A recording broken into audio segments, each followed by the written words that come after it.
तिसऱ्या प्रकरणात अर्थातच ऐतिहासिक संशोधनाची साधने यामध्ये आपण सर्वप्रथम साधनांची ओळख करून घेतलेली आहे.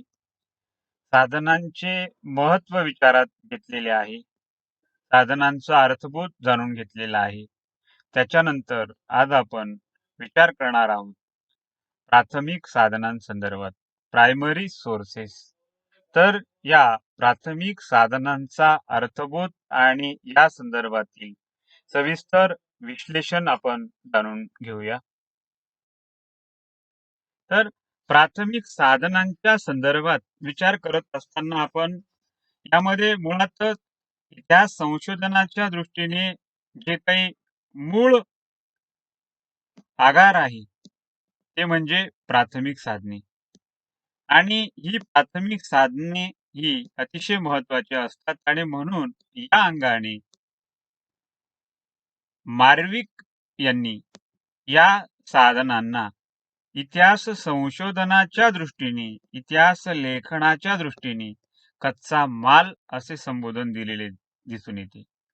कारण ज्याप्रमाणे कच्च्या मालाखेरीज वस्तूची निर्मिती ही अशक्य असते, म्हणजे कच्च्या मालाशिवाय वस्तूची निर्मिती ज्या पद्धतीने होऊ शकत नाही, त्याप्रमाणे मूळ साधनांशिवाय मूळ साधनांखेरीज इतिहास हा मूर्त रूप घेत नाही. म्हणजे जशा पद्धतीने कच्च्या मालाच्या संदर्भात कच्च्या मालाखेरीज वस्तूची निर्मिती ही अशक्य, त्याप्रमाणे प्राथमिक साधनांशिवाय मूळ साधनांशिवाय इतिहास मूर्त रूप घेत नाही. आणि या अंगाने जर आपण विचार केला तर प्राथमिक साधने ही या दृष्टिकोनातून हे अतिशय महत्वपूर्ण ठरत असलेले दिसून येते. त्यानंतर मुळातच प्राथमिक साधनांचा अर्थबोध जो काही आहे तो अर्थबोध सर्वप्रथम आपण जाणून घेऊया. आता याच्यामध्ये की प्राथमिक साधने म्हणजे काय, प्रथम दर्जाची साधने म्हणजे काय, तर या संदर्भात जर आपण विचार केला तर त्यामध्ये असे दिसून येईल की घटना घडत असताना घटनेच्या नजीकच्या काळात लिहिली गेलेली हस्तलिखिते किंवा वस्तुरूप पुरावे म्हणजे प्राथमिक साधने होय. म्हणजे घटना घडत असताना किंवा लगतच्या काळात नजीकच्या काळात लिहिली गेलेली जी काही हस्तलिखिते आहेत किंवा वस्तुरूपी अशी पुरावे आहेत, या पुराव्यांना प्राथमिक साधने असे म्हणतात. आता या प्राथमिक साधनांमध्ये समकालीन हस्तलिखिते असतील, वृत्तपत्रे असतील यांचा समावेश होतो. आता या अंगाने हा प्राथमिक साधनांसंदर्भातला अर्थबोध आपण विचारात घेतलेला आहे. म्हणजे प्राथमिक साधन ही या दृष्टिकोनातून अतिशय महत्वपूर्ण ठरतात. म्हणजे इतिहास लेखनासाठी, इतिहास निर्मितीसाठी ही प्राथमिक साधने ही वस्तूच्या निर्मिती प्रक्रियेमध्ये जशा पद्धतीने कच्च्या मालाचं महत्व आहे, त्याचप्रमाणे इतिहास लेखनाच्या संदर्भात, इतिहास रचनेच्या संदर्भात या प्राथमिक साधनांचे महत्व दिसून येते. त्यानंतर प्राथमिक साधनांच्या स्वरूपाकडे आपण वळूया. तर प्राथमिक साधनांचे स्वरूप जे काही आहे ते आपण आधी विचारात घेऊया. प्राथमिक साधनांचे जे स्वरूप आहे ते स्वरूप आपण विचारात घेऊया. यामध्ये प्राथमिक साधनांसंदर्भात याआधी आपण विचार केल्याप्रमाणे प्राथमिक साधने ही मुळातच संशोधनाच्या दृष्टिकोनातून कच्चा माल म्हणून उपयुक्त ठरत असतात आणि त्यामुळे प्राथमिक साधनांचे जे महत्व आहे ते महत्व हे आधारभूत स्वरूपाचे दिसून येते. या संदर्भात आपण जर विचार केला तर त्यामध्ये या प्राथमिक साधनांसंदर्भातील संशोधक ज्या काळातील विषयाचा अभ्यास करीत असेल त्या काळातील समकालीन साधने जी काही आहेत ती अव्वल दर्जाची असतात. उदाहरणार्थ भारताच्या स्वातंत्र्य लढ्याचा जर आपण विचार केला तर या संदर्भात अभ्यास करण्यासाठी त्या काळाची जी साधने आहेत ती साधने ही प्राथमिक स्वरूपाची ठरतात आणि म्हणून या साधनांना जे काही महत्व आहे ते महत्व हे आधारभूत स्वरूपाचे दिसून येते. आणि म्हणून संशोधक एखाद्या घटनेचा किंवा प्रसंगाचा अभ्यास करीत असेल, तर त्या घटनेत सहभाग असलेल्या व्यक्तींची आणि त्या संबंधीची जी कागदपत्रे आहेत, ही कागदपत्रे ही मुळातच प्राथमिक साधनांमध्ये समाविष्ट होतात. त्याचबरोबर त्या काळातील सहभागी नसलेली, परंतु ती घटना प्रत्यक्ष डोळ्यांनी पाहिलेली जी संबंधित व्यक्ती असेल आणि या संदर्भातील त्याच वेळी लिहून ठेवलेली जी कागदपत्रे आहेत, ती देखील यामध्ये प्राथमिक साधनांमध्ये समाविष्ट होत असतात. त्याचबरोबर अभ्यास विषयाच्या संदर्भातील म्हणजे एखाद्या व्यक्तीने लिहून ठेवलेले जे आत्मवृत्त आहे, हे देखील हे प्राथमिक साधनांमध्ये येते. व्यक्तीसंबंधी लिहिलेले जे लिखाण आहे, ते लिखाणही प्राथमिक साधनांमध्ये समाविष्ट असलेले दिसून येते. त्याचबरोबर त्या काळातील एखाद्या व्यक्तीने समकालीन व्यक्तीसंबंधी जे काही केलेले लिखाण आहे, ते लिखाण देखील हे प्राथमिक साधनांमध्येच समाविष्ट होते. आणि म्हणून या प्राथमिक साधनांचा विचार करत असताना मुळात जर आपण लिखित साधनांव्यतिरिक्त जर विचार केला, तर त्यामध्ये समकालीन वस्तुरूपी जे साधने आहेत, त्या संदर्भात म्हणजे उदाहरणार्थ इमारती असतील, स्थापत्य असेल, मंदिरे असतील, पुरावशेष असेल, मूर्ती असतील, नाणी असतील इत्यादींचा देखील समावेश हा प्राथमिक साधनांमध्येच होतो. म्हणजे प्राथमिक साधनांमध्ये मूळ समकालीन साधने आणि त्याचबरोबर जी समकालीन वस्तुरूपी साधने आहेत, यांचा देखील समावेश हा प्राथमिक साधनांमध्ये होत असतो.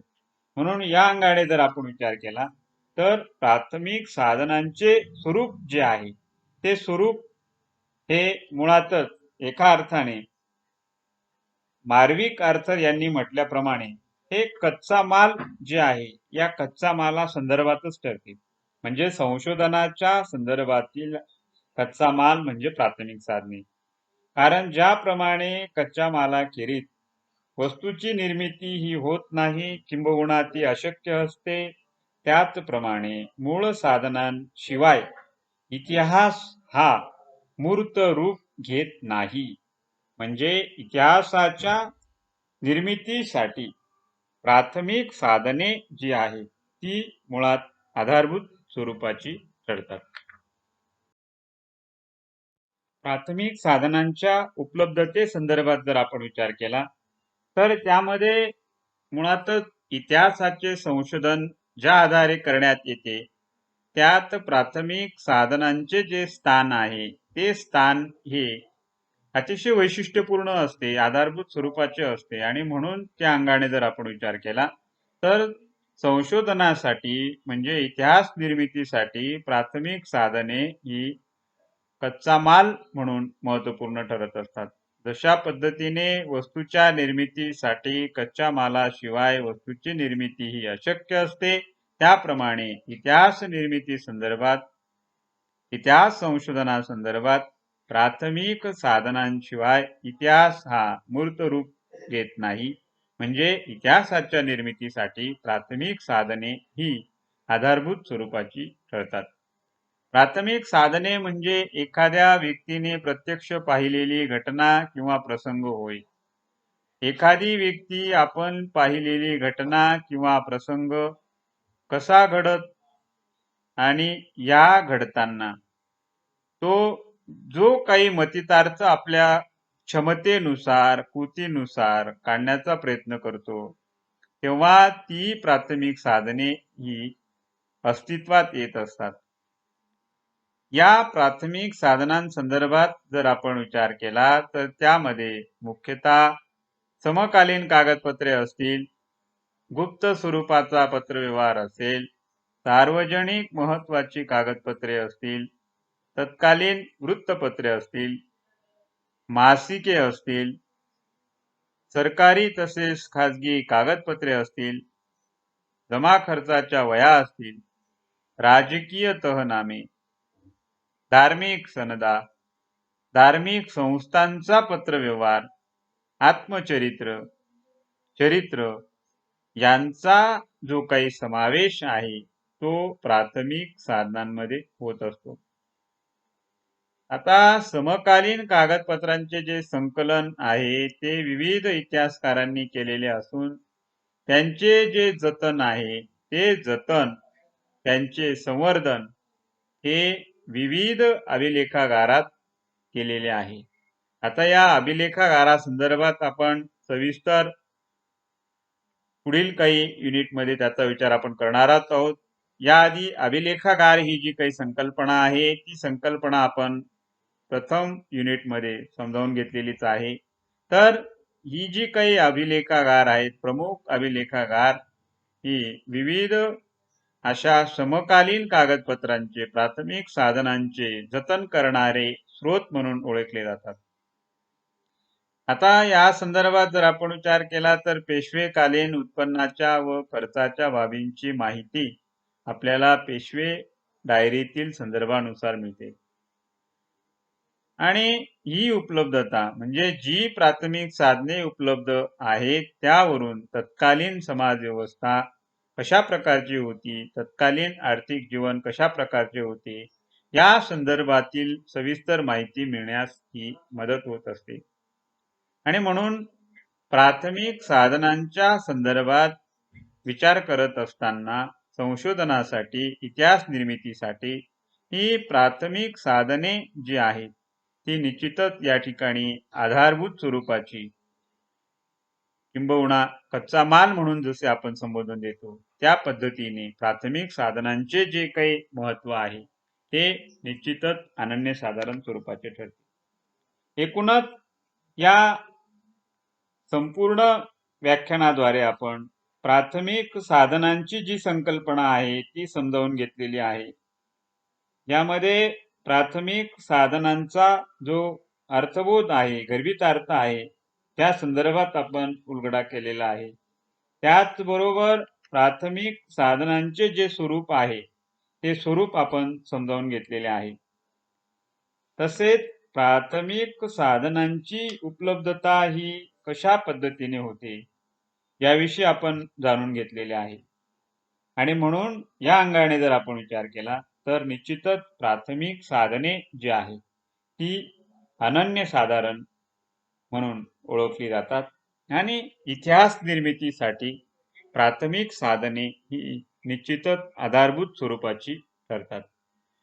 ज्या पद्धतीने वस्तूच्या निर्मितीसाठी कच्चा माल आवश्यक असतो त्याचप्रमाणे इतिहास निर्मिती संदर्भात प्राथमिक साधने ही अशा या कच्च्या माला स्वरूपातच ठरतात. आणि म्हणून प्राथमिक साधनांचे जे महत्व आहे ते इतिहास निर्मिती संदर्भात, इतिहासाला मूर्तरूप प्राप्ती संदर्भात निश्चितच प्राथमिक साधनांचे जे महत्व आहे ते अनन्यसाधारण ठरते. त्यानंतर पुढील व्याख्यानामध्ये आपण या प्राथमिक साधनांचे जे महत्व आहे ते विचारात घेणार आहोत. या ठिकाणी आपण थांबूया. धन्यवाद.